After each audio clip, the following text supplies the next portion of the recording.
सभी लोग अपने अपने स्थान पे बैठ जाएं, विराजमान हो जाएं और कथा श्रवण करके अपने जीवन। नारायण का पांचवा अवतार हुआ श्री कपिल भगवान का, छठा अवतार हुआ दत्तात्रेय जी का, सातवां अवतार हुआ यज्ञ भगवान का, आठवां अवतार हुआ ऋषभ देव जी का, नवा विवाह हुआ पृथु महाराज का, दसवां अवतार हुआ मत्स्य भगवान का, 11वां अवतार हुआ कच्छप भगवान का, 12वां अवतार श्री धन्वंतरी भगवान का हुआ, 13वां अवतार हुआ मोहिनी नारायण का, 14वां अवतार हुआ श्री नरसिंह स्वामी का, 15वां अवतार हुआ श्री वामन भगवान का, 16वां अवतार हुआ श्री परशुराम जी भगवान का और 17वां अवतार हुआ श्री महर्षि वेद व्यास जी का, 18वां अवतार प्रभु श्री राम जी का हुआ, 19वां अवतार हुआ श्री बलराम जी का और 20वां अवतार हुआ भगवान श्री कन्हैया ठाकुर जी महाराज, जिन्होंने नंद बाबा के यहाँ पर अनेक प्रकार की लीलाएं की। 21वां अवतार हुआ हरि, 22वां हंस अवतार हुआ, 23वां बुद्ध अवतार हुआ भक्तों और 24वां अवतार अभी हुआ नहीं है, होने वाला है। जब महान कलयुग घोर कलयुग हो जाएगा, उस समय कल्कि भगवान का अवतार होगा और पुनः वो धर्म की स्थापना करेंगे। इस तरह से जो भगवान के अवतारों की कथा श्रवण करता है, उनके समस्त कलमश दूर होते हैं और परम पद की प्राप्ति होती है। अब एक समय की बात, कलयुग आने वाला है, द्वापर युग की समाप्ति का समय है। व्यास जी का मन बड़ा विघ्न है, अपने आश्रम में इधर से उधर घूम रहे हैं, मन बड़ा विचलित है, सोचने लगे क्या करूं। तो जब ऐसी अवस्था हो, जब मन विचलित हो जाए तो भगवान का चिंतन करना चाहिए, क्योंकि भगवान के चिंतन से भगवान की कृपा होती है और प्रभु की कृपा से सत्संग मिलता है। लिखा है तुलसीदास जी ने रामचरितमानस में, बिन सत्संग विवेक न होई। बिन सत्संग विवेक न होई। बिन सत्संग विवेक न होई। बिन सत्संग विवेक न होई। राम कृपा बिन सुलभ न सोई। राम कृपा बिन सुलभ न सोई। राम कृपा बिन सुलभ न सोई। राम कृपा बिन सुलभ न सोई। बिन सत्संग विवेक न होई और राम कृपा बिन सुलभ न सोई। जैसे ही प्रभु की कृपा हुई, व्यास जी के आश्रम में नारद जी प्रकट हुए।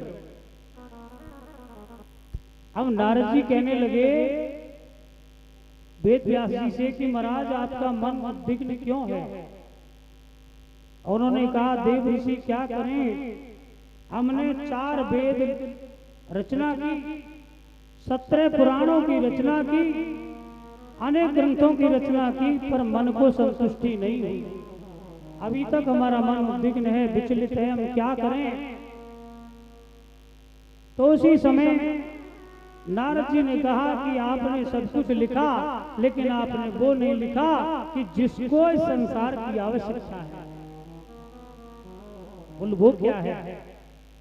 तो नारद जी ने श्रीमद् भागवत के लिए कहा कि आप एक ऐसे ग्रंथ की रचना करिए कि जिसमें प्रभु के बाल लीलाओं का वर्णन हो और स्वयं जो ब्रह्म हैं उनकी साक्षात भक्तिमयी कथा जिसमें वर्णित हो, ऐसे ग्रंथ की रचना करना। व्यास जी ने कहा कि वो समाधि में हम जो भी श्लोक होंगे वो बोल तो देंगे, लेकिन लिखने वाले चाहिए। तो उसी समय गणेश जी महाराज को याद किया, गणेश जी प्रकट हुए। भक्तों, व्यास जी समाधिस्थ हुए और वो श्लोक बोलने लगे और इधर गणेश जी ने लिखना प्रारंभ कर दिया। कहने का भाव, व्यास जी ने बोला और गणेश जी ने लिखा और इस तरह से श्रीमद् भागवत की रचना हो गई। जैसे ही भागवत जी की रचना हुई,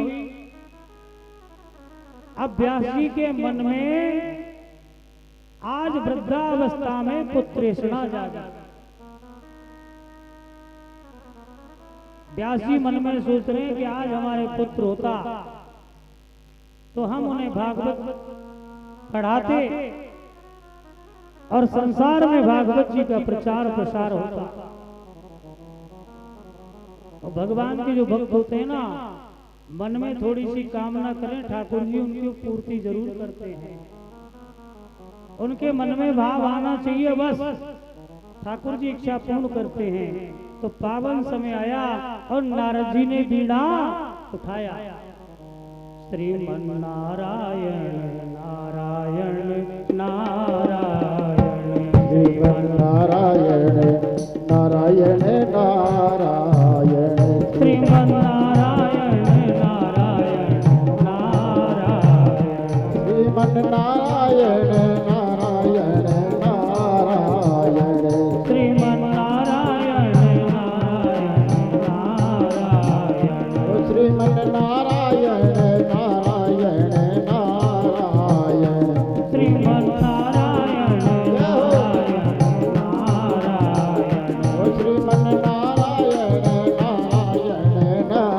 नारायण। श्रीमन नारायण नारायण करते हुए नारद जी और पहुंच गए मैया पार्वती के यहाँ कैलाश पर।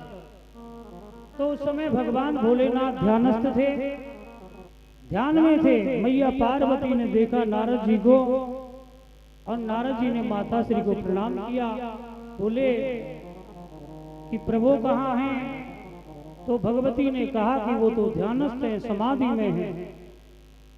अब तो नारद जी ने नीचे गर्दन कर ली और नारद जी कहने लगे नारायण नारायण। अरे हम जब भी आते हैं तो भगवान समाधिस्थ रहते हैं। अरे मैया, हमें तो लगता है कि प्रभु आपसे प्रेम ही नहीं करते। माता श्री बोली कि नहीं, ऐसी तो कोई बात नहीं है।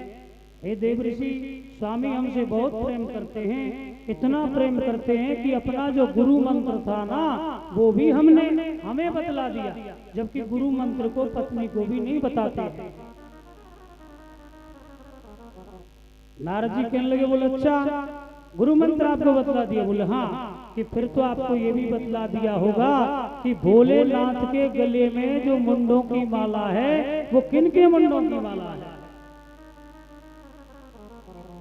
मैया पार्वती ने कहा, बोली ये तो हमको नहीं बताया और हमने कभी पूछा भी नहीं। बोले श्रीमन नारायण नारायण, बोले माता अब हम चलते हैं। अब देव ऋषि चले गए और कुछ समय बाद भोलेनाथ की आंखें खुली तो मैया तो रूठ के बैठी थी। भोलेनाथ ने कहा, देवी आप रूठ के क्यों बैठी हो? बोले स्वामी हम आपसे बात नहीं करते। बोले क्यों? बोल नहीं।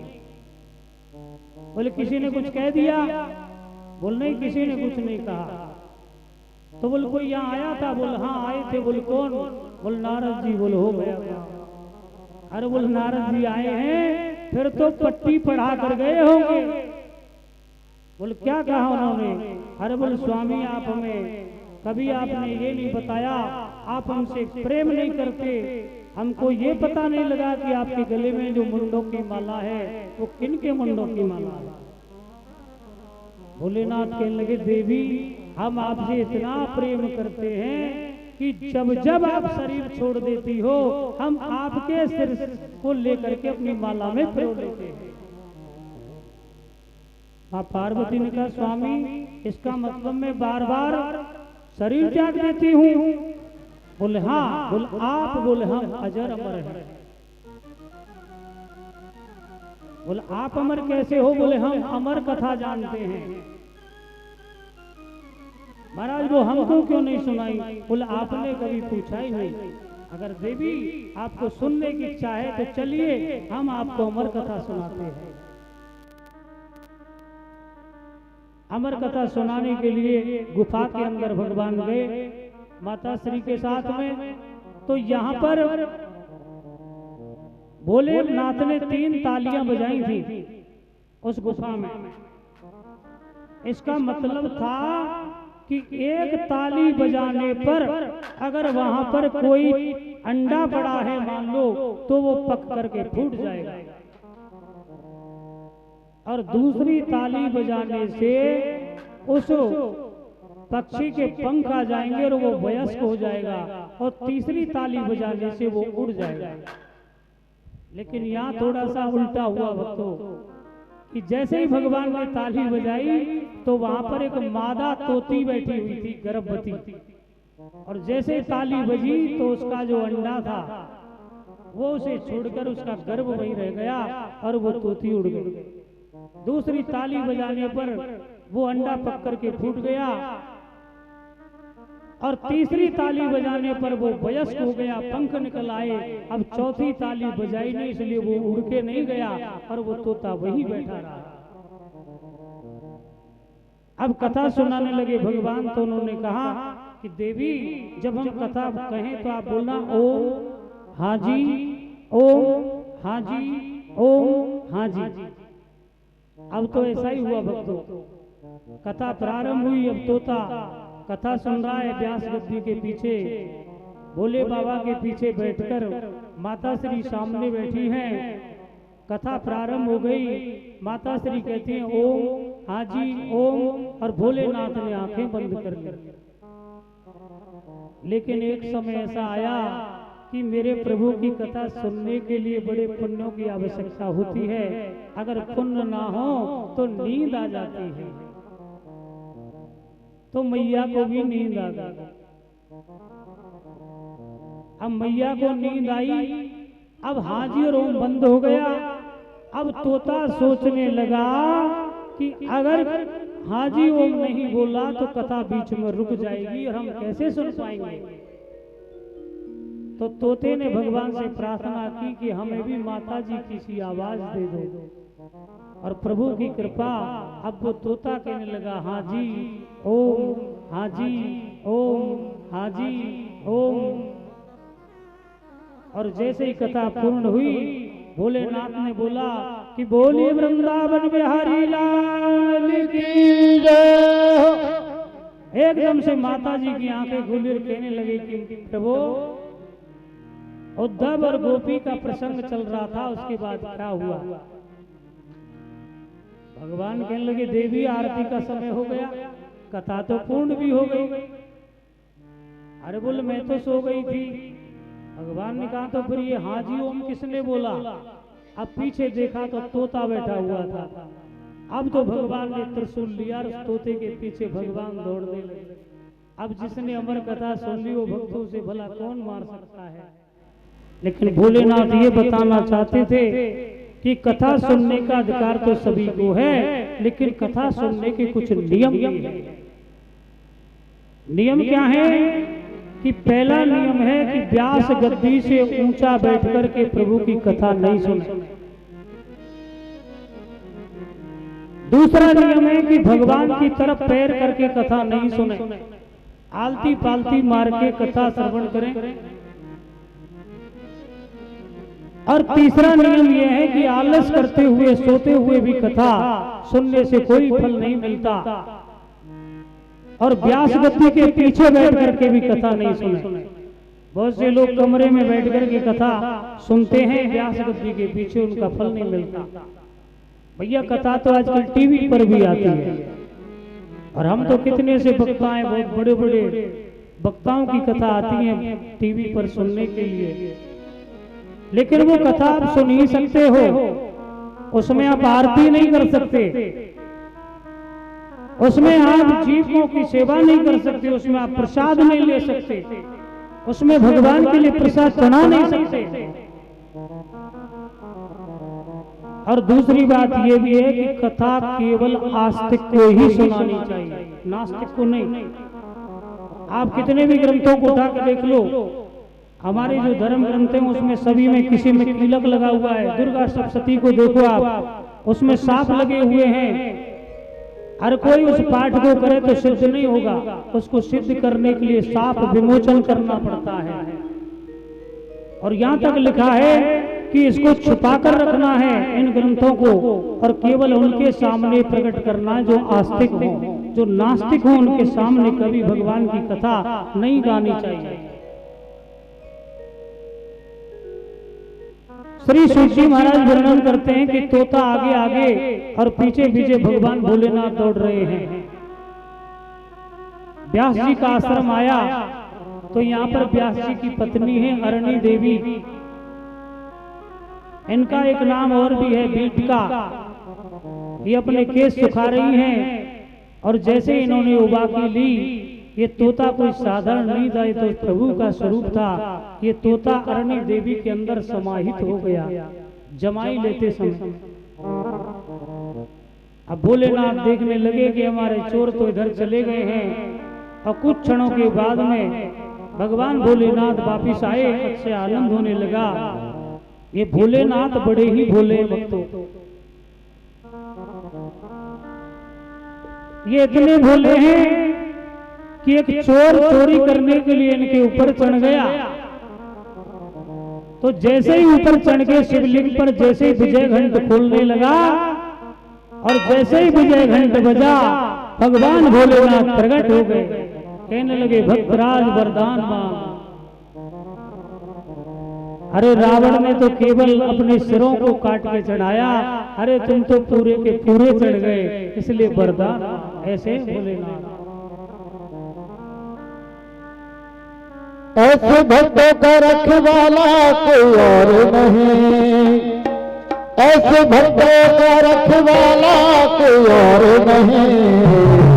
वो भोलेनाथ से निराला कोई और नहीं, नाथ से निराला कोई और नहीं। ऐसे भक्तों का रखवाला कोई और नहीं, ऐसे भक्तों का रखवाला कोई और नहीं। नाथ तुझसे निराला कोई और नहीं, ना तुझसे निराला कोई और नहीं।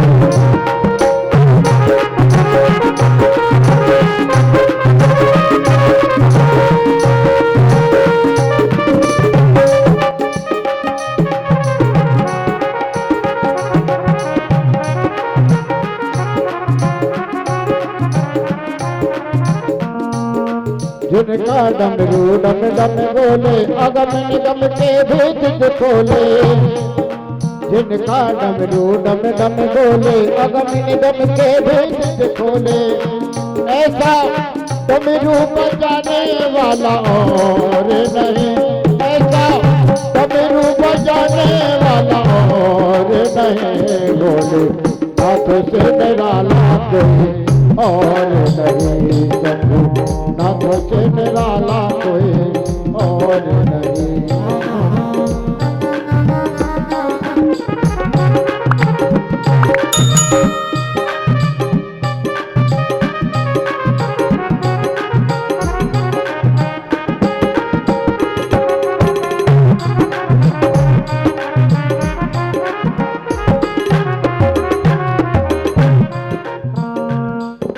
जब जब माया करवट बदले पाप चमकते अगले पिछले, वो जब जब माया करवट बदले पाप चमकते अगले पिछले, ऐसा भक्तों का रखवाला कोई और नहीं, ऐसे भक्तों का रखवाला कोई और नहीं।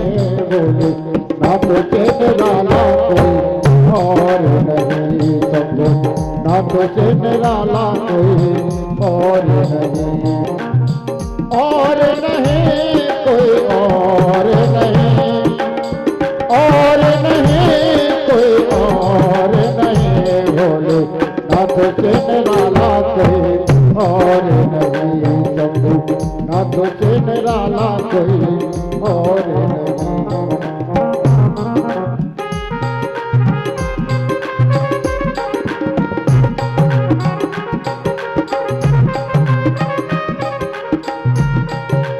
जब जब प्रभु कष्ट आया तुमने ये कष्ट मिटाया,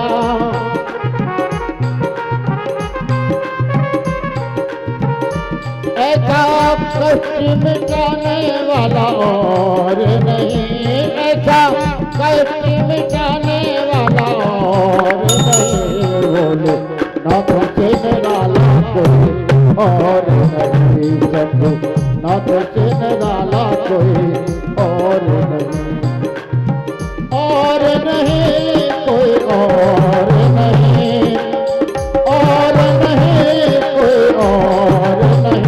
बोले ना तुझसे निराला कोई और नहीं, बोले ना तुझसे निराला कोई और नहीं, समझो ना तुझसे निराला कोई और नहीं।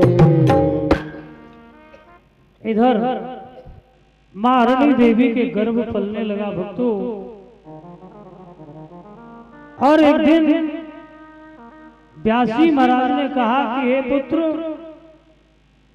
अब वृद्धावस्था में पुत्रेसना जागी, अब पता नहीं कितना समय है, अब तो आओ और आके हमारे जीवन को आप पुत्र रूप में आकर के धन्य करें। तो जो गर्भ में जो बालक था उसने व्यास जी को कहा कि हम बाहर नहीं आते, क्योंकि ये माया हमारे ऊपर लिपट जाएगी और हम प्रभु का चिंतन करना भूल जाएंगे। ये जो जीव जब गर्भ में होता है ना, आप सोचते होंगे कि गर्भ से बड़ा कोई दूसरा नरक नहीं है भक्तों, गर्भ में बहुत बड़ा कष्ट प्राप्त होता है। तो गर्भ में प्रभु का चिंतन करता है जीव, और एक मुट्ठी बंद करके कहता है कि हे प्रभु मुझे बाहर कर दो, मैं तेरा चिंतन करूंगा। और दूसरी मुट्ठी बंद करता है कि हे प्रभु मुझे बाहर कर दो, मैं तेरा चिंतन करूंगा। और जब समय आता है तो वायु का वेग आता है और इस जीव को जैसे ही बाहर करता है गर्भ से, वो यहाँ आकर के उसकी हुई प्रतिज्ञा को भूल जाता है। अब ईश्वर का नाम चिंतन तो बंद कर देता है और फिर दुनिया के सारे कामों को करना प्रारंभ कर देता है। इस संसार की विडंबना तो देखिए, अगर माला लेके भजन करोगे तो मन इधर उधर दौड़ेगा और भगवान के भजन में मन नहीं लगेगा। और 500 रुपए को गिनना प्रारंभ कर दीजिए, मन एक बार भी इधर उधर नहीं दौड़ेगा। वही देख लेगा अब 31 हो गए, 32 हो गए, कितने हो गए। लेकिन राम के नाम को जपने में ये मन इधर उधर दौड़ने लगेगा। यही विडंबना है। भक्तों, आज व्यास जी से कहने लगे वो पुत्र जो गर्भ में पल रहे हैं कि हम बाहर नहीं आते, क्योंकि हम बाहर आए और माया हमसे लिपट जाएगी। लेकिन स्वयं भगवान ने वचन दिया कि मेरी माया तुम्हें नहीं सताएगी, क्योंकि कोई वो बालक भी साधारण नहीं था, वो भी भगवान का स्वरूप ही था। तो आज पावन समय जैसे ही आया तो अरणी देवी के यहाँ पर एक बालक का प्राकट हुआ और उस बालक का नाम रखा गया श्री सुखदेव जी महाराज। बोलिए सुखदेव जी महाराज जी की जय। ये सुखदेव जी महाराज अपनी गर्दन को अपने कंधे पर रखकर और जंगल की ओर चलने लगे, जन्म लेते। भगवान ने वचन दिया था, इसलिए माया इनके ऊपर नहीं आई। अब ये जंगल में चले गए, पीछे से व्यास जी रो रहे हैं, अरे लाला, अरे चौथेपन में प्राप्त भयो, अब हमें छोड़कर क्यों जाते हो। अब तो रोते रोते पीछे दौड़ने लगे। लेकिन भक्तों, व्यास जी रो रहे हैं, लेकिन सुखदेव जी ने किसी की भी नहीं सुनी और जंगल में जाकर के प्रभु का चिंतन करने लगे, निर्गुण स्वरूप भगवान का भक्ति करने लगे। व्यास जी वापिस आ गए, अपने कुटिया में बैठे हुए हैं, मन बड़ा उद्विग्न है। और एक दिन मन में आया कि भागवत जी का एक श्लोक लेकर के उन्होंने अपने शिष्यों को दिया। बोलिए श्लोक लेकर जाओ और जंगल में श्री सुखदेव जी महाराज, हमारा पुत्र है, वो ध्यानस्थ है, वहां जाकर ये श्लोक सुनाओ। अब व्यास जी के शिष्य जो हैं वो जंगल में गए और श्री सुखदेव जी के सामने खड़े होकर के श्लोक बोलने लगे कि बरहा पीड़म नटवल्लभ कर्णयो कर्णिकारम बिभ्रदिवास कनक कपशम वैजयंती च मालाम रंध्रानि वेणोरिधर सुदया पूरियन गोप वृंदै वृंदारण्यम सुपद रमणम प्राविशद गीत कीर्ति। ये श्लोक उन्होंने जाकर के श्री सुखदेव जी महाराज के सामने पढ़ा। व्यास जी के शिष्यों ने क्या कहा कि श्री कृष्ण गोपर बालकों के साथ वृंदावन में प्रवेश कर रहे हैं। उन्होंने मस्तक पर मोर का मुकुट धारण किए हुए हैं, कानों में कनेर के पीले पीले पुष्प, शरीर पर पीला पीतांबर है, गले में 5 प्रकार के सुगंधित पुष्पों से बनी वैजयंती माला है। और रंगमंच पर अभिनय करने वाले जैसे नट होते हैं, ऐसे सुंदर वेश में भगवान बांसुरी को धारण किए हुए अंदर प्रविष्ट हो रहे हैं। जैसे ही सुना भक्तों, आंखें खुल गई सुखदेव जी महाराज की। सुखदेव जी महाराज ने आंखें खोली, सामने देखा और पुनः आंखें बंद कर ली। और आंखें बंद करके थोड़ी देर के लिए पुनः आंख खोलकर समाधिस्थ हो गए। व्यास जी के शिष्य वापिस आए, व्यास जी से कहा, बोल महाराज, जैसे ही हमने श्लोक पढ़ा तो एकदम से आंखें खोली और लेकिन कुछ देर बाद में ही पुनः समाधिस्थ हो गए। उन्होंने कहा तो ऐसा करिए, ये दूसरा श्लोक है, ये भी ले जाओ और ये भी जाकर के उनके लिए सुनाओ। अब दूसरा श्लोक व्यास जी ने अपने शिष्यों को दिया। अब उस श्लोक को ले जा करके भी उन्होंने वहां पर पढ़ा कि अहो बक्यम स्तन कालकूटम जिज्ञान सयावायद साध्वी लेभे गतिम धातृचितां ततोन्यम कम्बा दयालुम शरणम ब्रजे। श्लोक लिखा कि आश्चर्य है कि दुष्ट पूतना ने अपने स्तनों पर विष लगा लिया और वो भगवान को मारने के लिए स्तनपान कराने लगी भगवान को। लेकिन धन्य है मेरे प्रभु कि जो मारना चाहती है उसे भी भगवान ने अपने धाम के लिए भेज दिया। इतना जैसे सुना व्यास जी के श्लोक को, श्री सुखदेव जी महाराज की आंखें खुली और एकदम खड़े हो गए और कहने लगे भैया और सुनाओ और सुनाओ और सुनाओ। इधर व्यास जी के शिष्यों ने कहा हमारे पास तो बस यही था जो हमने तुम्हें सुना दिया, अगर और सुनना चाहो तो आपके पिताजी के पास भंडार है, आप वहां चलिए। श्री सुखदेव जी महाराज कहने लगे बोले चलो हम वहीं चलते हैं। और उसी समय श्री सुखदेव जी महाराज व्यास जी के पास पधारे और पिताश्री को प्रणाम किया और यहाँ श्रीमद् भागवत उन्होंने पढ़ी। अच्छे आनंद हुआ भक्तों।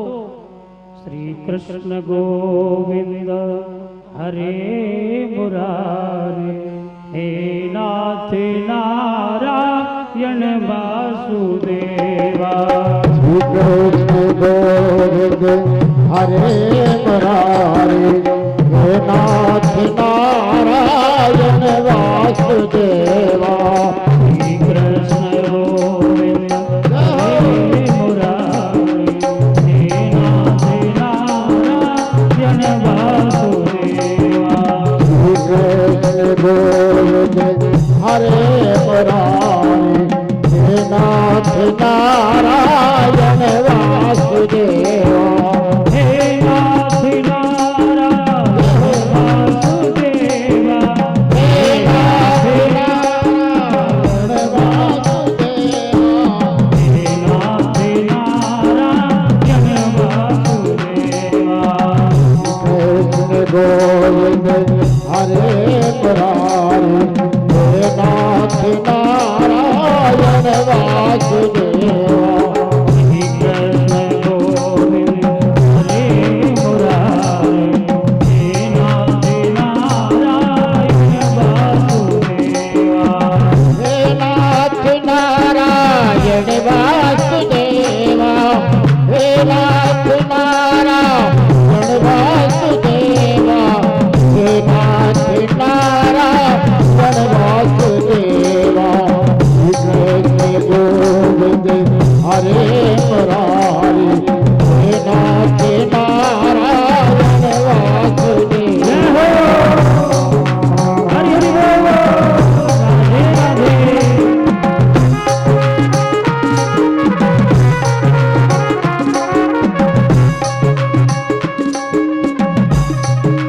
गोपाल मेरी यह प्रार्थना है। गोपाल मेरी यह प्रार्थना है।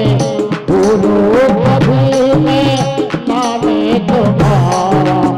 भूलो कभी मैं नामे तुम्हारा। किसका मैं होके सदा गीत गाऊं। किसका मैं होके सदा गीत गाऊं। हे नाथ नारायण वासुदेवा। कृष्ण गोविंद हरे मुरारे हे नाथ नारायण वासुदेवा। कृष्ण गोविंद हरे मुरारे हे नाथ नारायण वासुदेवा। कृष्ण गोविंद हरे मुरारे हे नाथ नारायण वासुदेवा।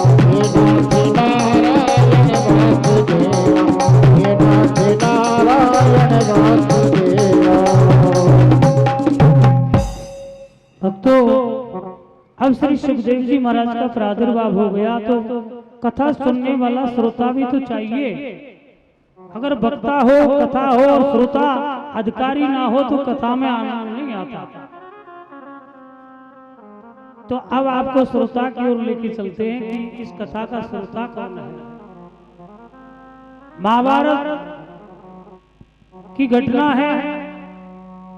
महाभारत के जो पात्र है ना, वो अंधे ही नहीं भक्तों, वो गूंगे भी थे और बहरे भी थे। धृतराष्ट्र अंधे ही नहीं थे, वो बहरे भी थे। अगर बहरे नहीं होते ना तो उनको द्रौपदी की करुण पुकार सुनाई देती जब उनका चीर हरण किया, लेकिन वो सुनाई नहीं दिया। तो कौन कहता है वो सुनने वाले थे, वो तो बहरे थे। लिखा है कि जुआ खेला और उस जुए में पांडवों से सब कुछ कौरवों ने जीत लिया। दुर्योधन जो महत्वाकांक्षी है, जो राज्य चाहता है, उसने छल से मामा शकुनी के साथ मिलकर के पांडवों से सब कुछ छीन लिया। द्रौपदी का चीर हरण किया गया। भगवान ने द्रौपदी की लाज बचाई, उनके चीर को बढ़ाया। जब द्रौपदी की लाज जब खींची जा रही थी दुशासन के द्वारा साड़ी, तो दोनों हाथों से द्रौपदी जी ने अपनी साड़ी को पकड़े हुए थी और स्वयं ही वो दुशासन से बचना चाहती थी। भगवान कहते हैं जब तू ही सब कुछ कर लेगा तो मेरी आवश्यकता क्या है। भगवान नहीं आए। और जैसे ही द्रौपदी जी ने दोनों हाथों को ऐसे छोड़ दिया और मेरे गोविंद का ध्यान किया, तो मेरे प्रभु ने उस साड़ी को इतना बढ़ा दिया कि यही पता नहीं लगा कि साड़ी की नारी है कि नारी की साड़ी है। साड़ी बीच नारी है कि नारी बीच साड़ी है, कि साड़ी ही की नारी है कि नारी ही की साड़ी है। ना तो यही पता लगे कि नारी की साड़ी है कि साड़ी की नारी है। इतनी भगवान ने उस साड़ी को बढ़ा दिया कि दुशासन उसको खींचते खींचते और मूर्छित होकर के धड़ाम से पृथ्वी पर गिर पड़ा। लेकिन द्रौपदी की वो साड़ी को नहीं खींच सका। ऐसे दयालु हैं गोविंद। लेकिन भीष्म पितामह बैठे हुए इतने बड़े बड़े योद्धा, इतने बड़े ज्ञानी, द्रोणाचार्य जी, कृपाचार्य जी और धृतराष्ट्र और इतने बड़े बड़े विदुर जी, लेकिन एक के मुंह से ये नहीं निकला कि दुर्योधन ये तुम क्या कर रहे हो। इतना अंध, इतना अंधापन, इतना बहरापन क्या काम का।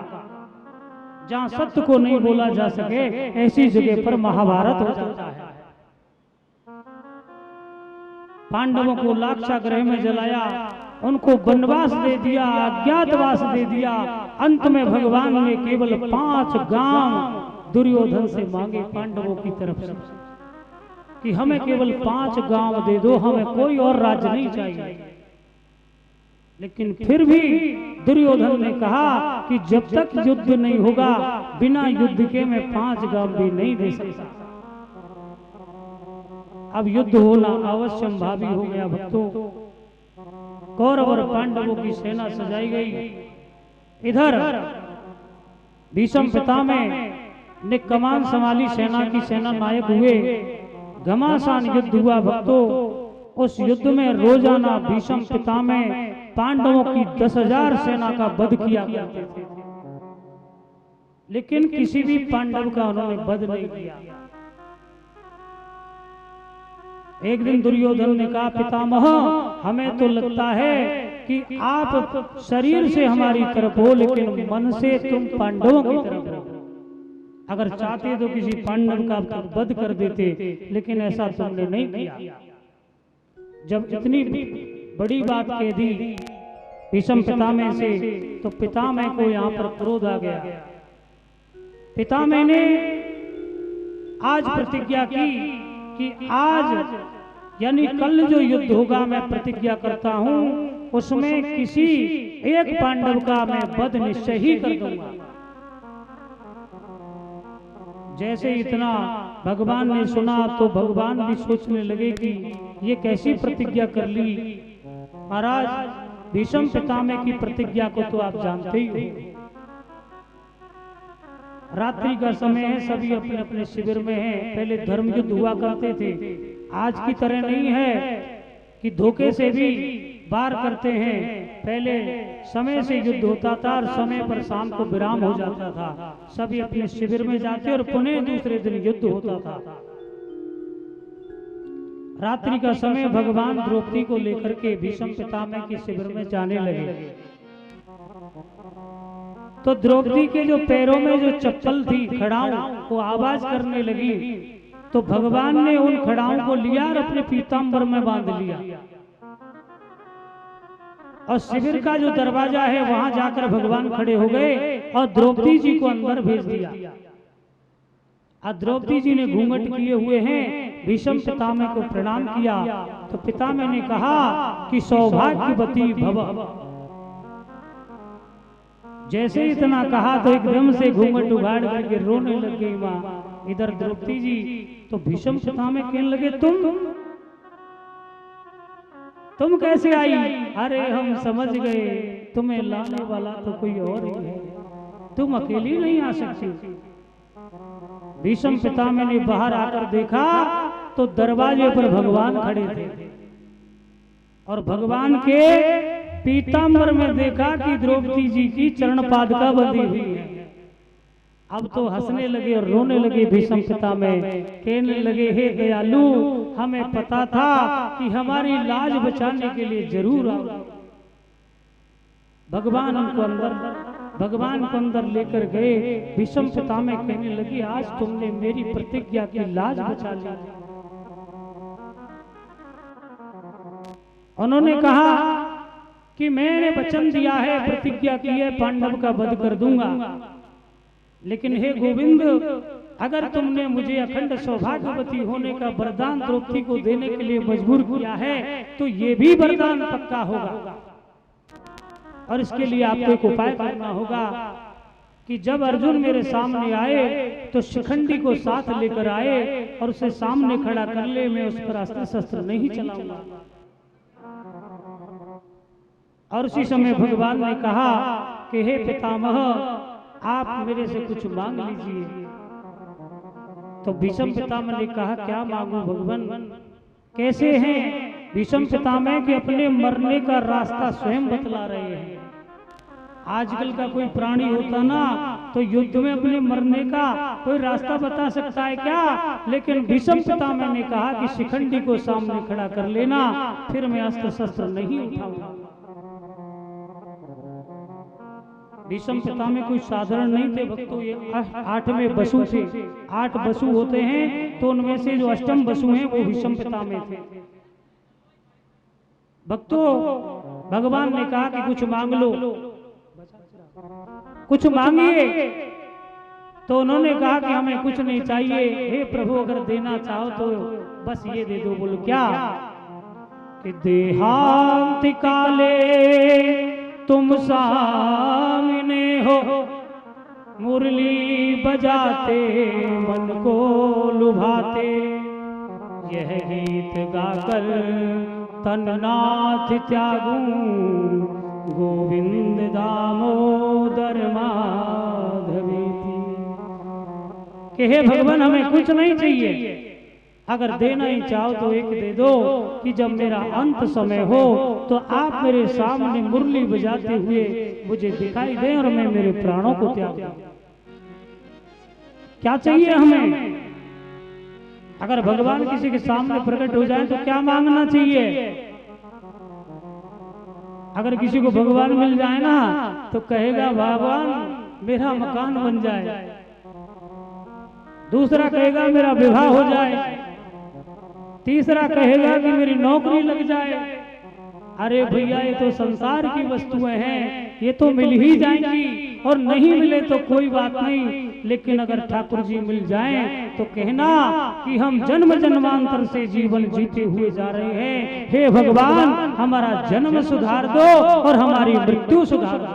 बस ये दो मांगना है, क्योंकि गर्भ में आते हैं तब भी बड़ा कष्ट होता है, हॉस्पिटल में जन्म लेना पड़ता है और कितने टीके लगते हैं गंदे, उस बेतरनी में रहना पड़ता है। तो हे भगवान एक तो वो सुधार दे और एक अंत समय जब आए तब जन्म जन्म मुनि जतन कराई, जन्म जन्म मुनि जतन कराई, राम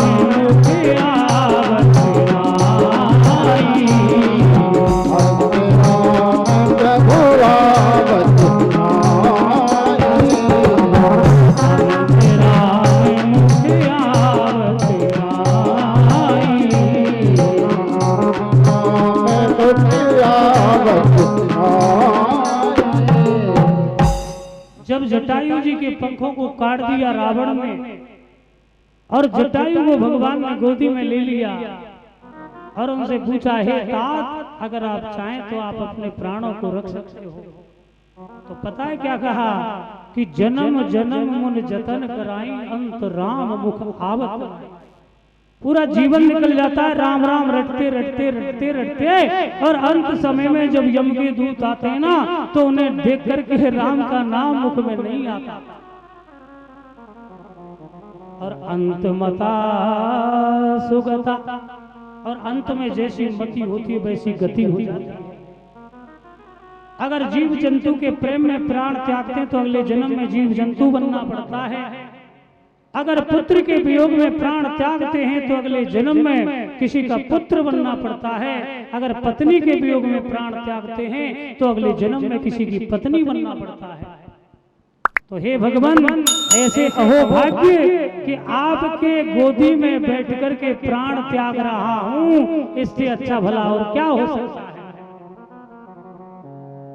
तो भगवान से मांगो कि केवल दो बात, एक तो जन्म सुधार दो और एक मरण सुधार दो, बस इससे ज्यादा कुछ मांगो। श्री सूत जी महाराज वर्णन करते हैं, दूसरे दिन युद्ध हुआ। उस युद्ध में 10,000 सेना का वध करते हैं भीष्म पितामह। इतना घमासान युद्ध किया कि भगवान श्री कृष्ण ने कहा था कि मैं युद्ध में भाग तो लूंगा लेकिन अस्त्र शस्त्र धारण नहीं करूंगा। इतना भयंकर युद्ध किया भीष्म पितामह ने कि आज कई बार अर्जुन के रथ को तोड़ दिया तो प्रभु को क्रोध आ गया और रथ का पहिया लेकर के भीष्म पितामह को मारने के लिए दौड़ने लगे। भगवान हाथ जोड़ करके भीष्म पितामह खड़े हुए, धन्य है प्रभु आप एक भक्त के लिए अपनी प्रतिज्ञा भी तोड़ देते हो। राधे राधे बोलना पड़ेगा, बोलिए राधे राधे, जोर से बोलेंगे राधे राधे राधे राधे। अपने भक्त के लिए भगवान अपनी प्रतिज्ञा तोड़ देते हैं। तो आज भगवान ने प्रतिज्ञा तोड़ दी और रथ के पहिया को लेकर के ही भीष्म पितामह को मारने के लिए भगवान दौड़े। तो एकदम से भीष्म पितामह ने हाथ जोड़ लिया। भगवान मन ही मन मुस्कुरा रहे हैं, हे भक्त हम जानते हैं कि तुम हमको अस्त्र उठाने के लिए मजबूर कर रहे हो। पुनः घमासान युद्ध हुआ। इस युद्ध में शिखंडी सामने है, अब अस्त्र शस्त्र रख दिए भीष्म पितामह ने और अर्जुन ने बाणों की वर्षा की। और आज भीष्म पितामह सरसैया पर यहाँ पर पड़े हुए हैं रंगभूमि में। ऐसे भीष्म पितामह जिन्होंने इस गद्दी को सींचा था, आज उन्हीं के हाथों से भीष्म पितामह उस युद्ध भूमि में सरसैया पर पड़े हुए हैं। ये कर्मों का फल है भक्तों। इसलिए कर्म करते समय हमको डरना चाहिए। ऐसा कर्म जो अपने धर्म के विरुद्ध हो ऐसा कार्य कभी नहीं करना चाहिए।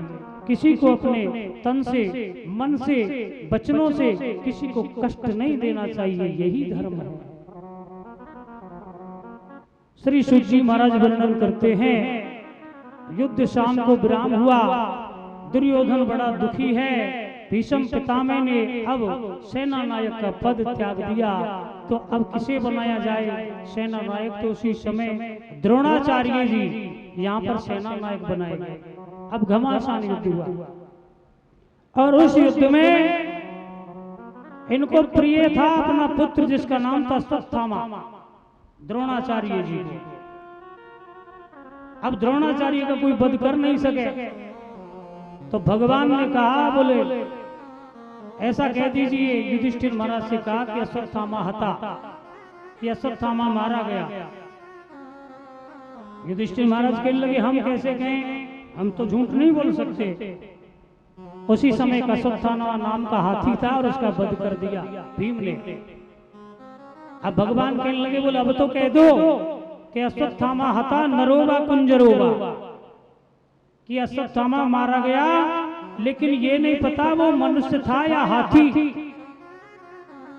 युधिष्ठिर महाराज ने कहा ये तो हम कह देंगे। और जैसे ही युधिष्ठिर महाराज ने कहा कि अश्वत्थामा हता नरोवा, इतने में भगवान ने शंख बजा दिया। अब कोई ये नहीं सुन सका कि कुंजरोवा, ये नहीं पता लग सका कि वो नर था या हाथी था। और इतने में जैसे ही द्रोणाचार्य ने देखा कि पुत्र मारा गया, सोचा कि अब किसके लिए युद्ध करें, तो उसी समय उन्होंने अस्त्र शस्त्रों को छोड़ दिया। और उसी समय धृष्टद्युम्न ने आकर के और द्रोणाचार्य का जो सिर था वो धड़ से अलग कर दिया। अब कर्ण को सेना नायक बनाया। अब कर्ण ने परशुराम जी महाराज से झूठ बोल करके विद्या अर्जित की, इसलिए यहाँ अर्जुन के द्वारा कर्ण का भी वध कर दिया गया। और अब अश्वत्थामा को बड़ा क्रोध आया। अब तो उन्होंने सोचा कि पांडवों से बदला लेना चाहिए। तो उसी समय उन्होंने सोचा कि जो पांडव हैं उनको सोते हुए को मैं वध करूंगा। अब रात्रि में जब पांडव सो रहे थे, भगवान समझ गए। अब सोते हुए पांडवों को भगवान जगा करके दूसरी जगह ले गए, लेकिन उनके जो 5 पुत्र थे वो वहीं सोते रह गए। रात्रि में अश्वत्थामा आया और पांडवों के 5 पुत्रों के सिर को उन्होंने धड़ से अलग कर दिया। पांडवों ने देखा कि 5 ही पुत्र मारे गए, अब तो रोने लगे। ये किसने किया है? पता लगा अश्वत्थामा पकड़ा गया। अब तो सोचने लगे इनका क्या करना चाहिए। किसी ने कहा कि आताताई चाहे कोई भी हो उसका वध कर देना चाहिए, लेकिन कहा कि ब्राह्मण चाहे कितना ही पापी हो उसे मारना नहीं चाहिए। अब भगवान हंस रहे थे कि हमसे तो कोई पूछ ही नहीं रहा, हम क्या बताएं। अर्जुन ने पूछा कि प्रभु इसका क्या करें? तो कहा कि ब्राह्मण को यदि अपमानित कर दिया जाए तो वो मरने से भी ज्यादा है। भगवान ने कहा इस ब्राह्मण का अपमान कर दिया जाए, तो इसका सिर मुड़वा दिया गया। सिर में 5 चोटी निकाल दी और उनके मस्तक में जो मणि थी उसको उन्होंने निकाल लिया और अश्वत्थामा को छोड़ दिया। अब भक्तों, जो घायल नाग होता है ना, वो बड़ा खतरनाक हो जाता है। आज अश्वत्थामा ने बदला लेने की सोची। उन्होंने देखा कि अभिमन्यु की जो पत्नी है उत्तरा, अब उनके गर्भ है, क्योंकि अभिमन्यु तो चक्रव्यूह में इधर मृत्यु को प्राप्त हो गए। अब सोचा पांडवों की एक निशानी बची है, अब इसका भी वध कर देता हूं। तो उसी समय उन्होंने यहाँ पर ब्रह्मास्त्र का प्रयोग किया। अब उत्तरा का गर्भ जलने लगा। तो जैसे ही गर्भ जलने लगा तो उसी समय ठाकुर जी को याद किया, मेरे प्रभु आए और यहाँ गर्भ में उस बालक की भगवान ने रक्षा की और ब्रह्मास्त्र का जो असर था उसको भगवान ने खत्म कर दिया।